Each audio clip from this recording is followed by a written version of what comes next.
forecast first. Sponsored by Matex Heating, Cooling, and Plumbing.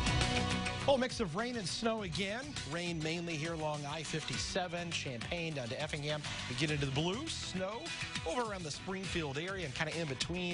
And they see a little bit of everything. Looks like rain in Decatur, Shelbyville, and Sullivan. All of this continues to kind of move from the south to the north, but we're seeing some of that warmer air trying to push in.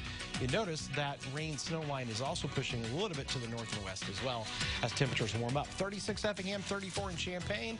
Most up forecast in the morning could be a little wet with temperatures near the freezing mark. Mainly just rain. A little break in the afternoon before another round of maybe some light snow this time tomorrow night. We'll show you that coming up. WCIA 3 News starts right now.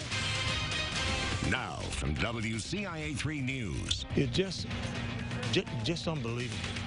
I mean, it really hurts. 3 people were found dead in one home. Now those who knew them want answers. I wasn't doing anything.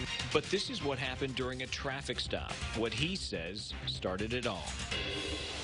Most classrooms are stationary, but not this one. How it could help keep kids on the right path.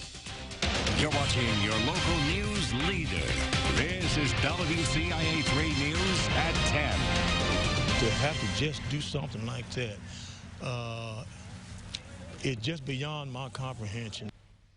Questions remain after 3 men were found dead inside a home in Danville. Good evening, I'm Paul Cicchini. And I'm Jessica Coons. Police are still investigating this triple homicide. Officers were called to the corner of Elm and Cherry around 11 this morning. And tonight, the Vermilion County coroner released the names of the victims. WCIA 3's Jennifer Jensen is live in our newsroom. So, Jennifer, who were these men? Jessica, we now know there's 65-year-old Nathaniel Gentry, 60-year-old Anthony Jones, and 67-year-old Cordell Reed. All 3 men were from Danville. Tonight, I spoke with people who knew them well, who shared how tragic this type of crime is. Just unbelievable.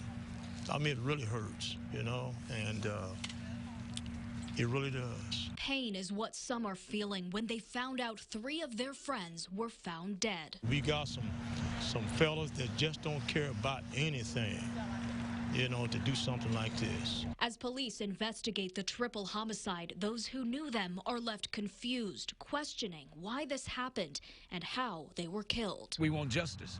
We just want them to know that whoever doing the crime, that it won't be tolerated here in the city of Danville. The bodies of Nathaniel Gentry, Anthony Jones, and Cordell Reed were discovered in this house on Elm Street Thursday morning. Frank McCullough is the pastor of the church right around the corner. He's known these men his whole life. Went to school with one of them. Also, one of them plays piano in my church.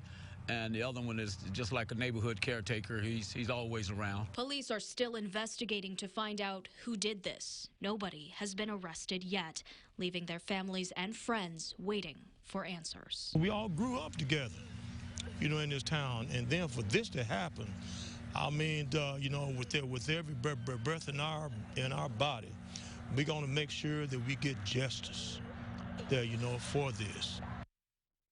I talked to the family of one of the men today, but understandably, they had no comment on what happened. Autopsies are scheduled for tomorrow. The coroner won't be releasing the causes of their deaths until then. In the newsroom, I'm Jennifer Jensen, WCIA 3, your local news leader. Hopefully those families can get some answers soon. Jennifer, thank you. A suspect accused of a triple murder in Livingston County pleaded not guilty today. Clifford Brewer is a former state corrections officer.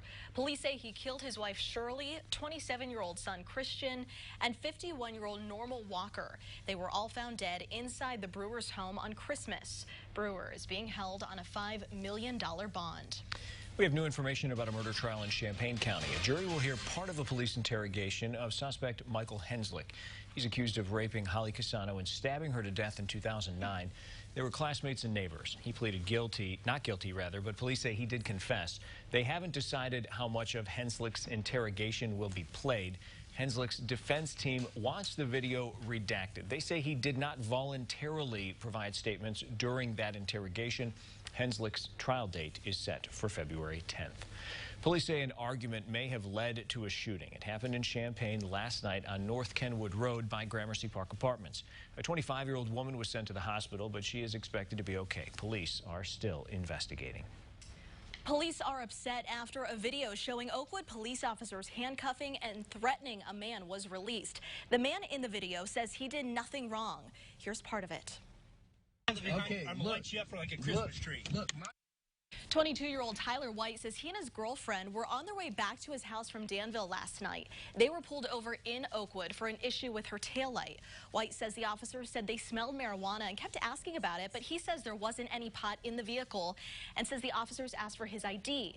That's when he asked them if they've ever smoked marijuana and reached for his ID.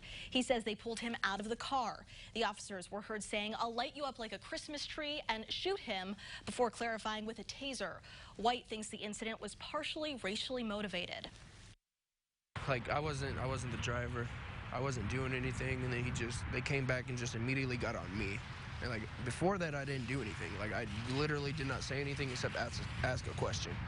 And then he said, "Can I have your ID?" And I was like, "Sure." I was getting it for him, and then he just, I don't know. Officers put White in the back of their squad car. He was eventually released and given a notice to appear for obstructing justice. White says he hasn't filed a complaint yet, but he's planning to. We reached out to the Oakwood police chief about this, and he directed us to the mayor. He says they're not investigating right now, but they will if the family files a complaint. New at 10, the Champaign County executive says if the county wants to get a referendum to consolidate the downtown jail on the ballot this year, a decision would have to be made by May at the latest. Darlene Kleppel says jail consolidation is an issue that has plagued the county for years. There are two locations, the downtown jail in Urbana and the satellite jail by the county buildings also in Urbana. She says the downtown jail has deteriorated. The roof is collapsing, there are foundation issues, and the cell doors don't work very well. Kleppel says a referendum would be needed since the county can't pay to consolidate the jail on its own. She says a referendum could happen during any election, but waiting comes with its own issues. For every year that we wait, the costs are going up for building, and also the jail is deteriorating. And so at some point you have a crisis where you have to do something. That's not all Kleppel spoke to us about. To see our entire interview, including her discussion with us about the Champaign County Treasurer and large county staff turnover, you can head to WCIA.com. There's an update to a Target 3 investigation. A woman in Thomasboro says she hasn't heard anything from the Champaign County Treasurer about the tax sale of her property.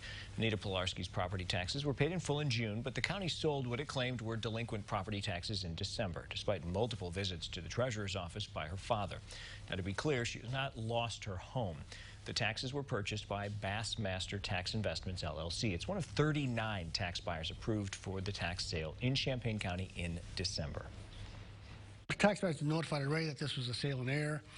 If it's not contested, and then after 30 days, we basically send the money back to the tax buyer, and that's it. I reached out to Bassmaster again today to ask whether it had been notified Pilarski's taxes were sold in error.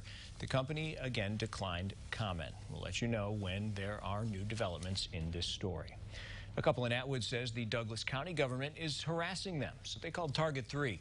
State law requires property to be reassessed for property taxes once every 4 years, but Brian and Charity Butcher's house has been reassessed 5 of the last 6 years. Last time it happened, the county claimed their house was worth almost $100,000 more than the previous year. Since this all started, they've spent more than $2,000 to get things corrected. 5 of 6 years almost seems like harassment. You know, call it what you will, but, you know, when the state average says 1 every 4 years and then I'm getting hit 5 of 6 years, there's something going on there. They had no answers for anything. You know, you'd think after 5 or 6 years and they know how much of a big pain in the butt I've been in their office, you really would think that they would be like, okay, we should probably leave them alone because we know that they will fight it. The current township supervisor says he's never even been out to value the house. The county's supervisor of assessments told us no comment. The Butchers have hired a lawyer and are getting the house reappraised. The Effingham County Board Chairman supports a controversial mural in Effingham. The Wisconsin-based Freedom from Religion Foundation wants the Cross at the Crossroads mural removed. A local artist painted it. It features an American flag and a white cross and is on city property. County Board Chairman Jim Neiman says the cross is part of citizens' constitutional rights of freedom of speech. City officials have yet to take any action.